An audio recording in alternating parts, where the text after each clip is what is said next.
Hello, it's me. I was wondering if after all these years you'd like to meet. Welcome everybody to another CorbinCenter. All right, Corbin, you go to Freelance on a Thursday to the Emporium, and this is a big one for you. It's your first defense. It's a match that we've known that you've wanted for a while. You've talked about that. This match, Bryan Keith, finally you get the singles match. Please, tell me a little bit about this. Tell me where you think that this is progressing, and so on and so forth. Well, anybody who's a Patreon knows that I have wanted this match with Bryan Keith. And I know that Bryan Keith is like already universally loved, so you don't need me to talk about how he is probably one of my favorite ones to watch, and the concept of his matches like really makes me like I really just like the style that he has. I like the intensity that he has. So I was really excited for this singles match. Actually, to be honest with you, originally the plan was it was supposed to be me and Shazza. Originally, when they told me back in August, they said that it would be me and Shazza instead of me and Bryan. And I think it ended up working out well. That it, Shazza didn't end up being there. I can't remember why. She was supposed to wrestle Isaiah. I don't even know. But getting this singles match with Bryan, because I think it's only a matter of time before he gets signed. I mean, that's just plain and simple.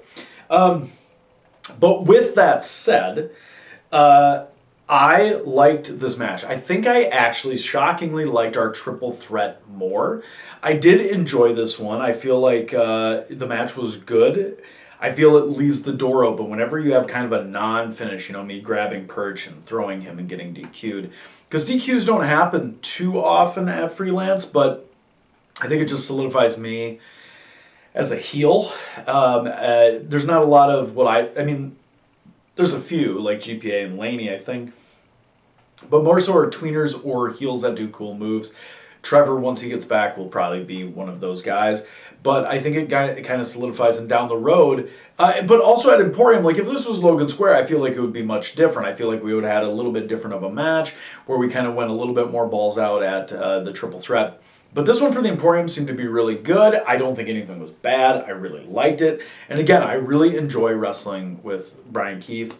And I don't normally do this, but I threw in a request, almost name in the hat right away to be like, look, I would love to wrestle Bryan more, which I assume will happen at Freelance, but I also sent a text in regards to First Wrestling, being like, I would love to have this match at First as well. But again, just one of those guys that is so good at what he does, and I would love to get a match in before he gets signed and we don't see him too much anymore, but I will be very happy for him when that happens. Oh, and I'm still the Legacy champ, by the way, so, that's cool.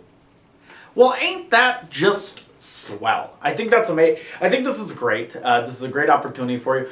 Do you have an idea of what you're thinking about Freelance in 2024? If you had a plan for this Legacy Championship, what would it be for you? Let me hear it. Well, I think right now with the singles run, it will be a good chance to reestablish myself. I would like to ultimately go back. I feel like this championship will allow me to solidify more of a solid run than I would with the World Championship, because that was the one that and again, not because of who's holding it or whatever, but I feel like I can have a little bit more flexibility. Sometimes those secondary championships do that. And speaking of that, one of the inspirations that I had was actually the John Cena Open Challenge for the United States belt. And I thought it'd be really cool if I kept making open challenges for anybody who wants to cement their legacy at Freelance. So for example, is it somebody who feels like they deserve the shot and they've been a Freelance faithful for a long time? Maybe it's one of those. Or maybe it's one of the young kids who's like, this would be my opportunity, my first big step, my first big challenge, getting in the ring and getting to do this. Maybe that's the kind of opportunity that they get, and that's the jump.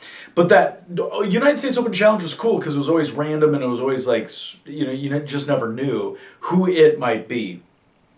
And I think that blend could be fun, like always having an open challenge, always having that. And it's still far enough removed where we could get away with it. And I feel like the defenses could be good. And I do know that one of my biggest assets is I'm very versatile and I work with anybody.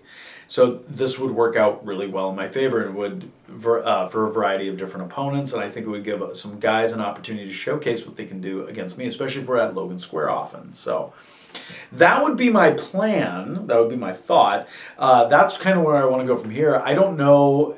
No one's talked to me like future plans. I need to get the 2024 dates. Obviously, I think I'll have a good chance at getting them since I have this with me now. But I know for a fact I can't do January because January is going to be when WrestlePalooza is. It's going to be Saturday, so I can't do that. And I think it's because GCW's in Chicago on the Friday. So, yeah. So I think, even in and out. It's not like the Legacy Champion has always been there, but I want to make sure I'm there consistently, and I would love to do that for Freelance. So, so that's my plan. I would love to see that come to light. Well, I think this is great. I think you're back in the running here with everything's going really well.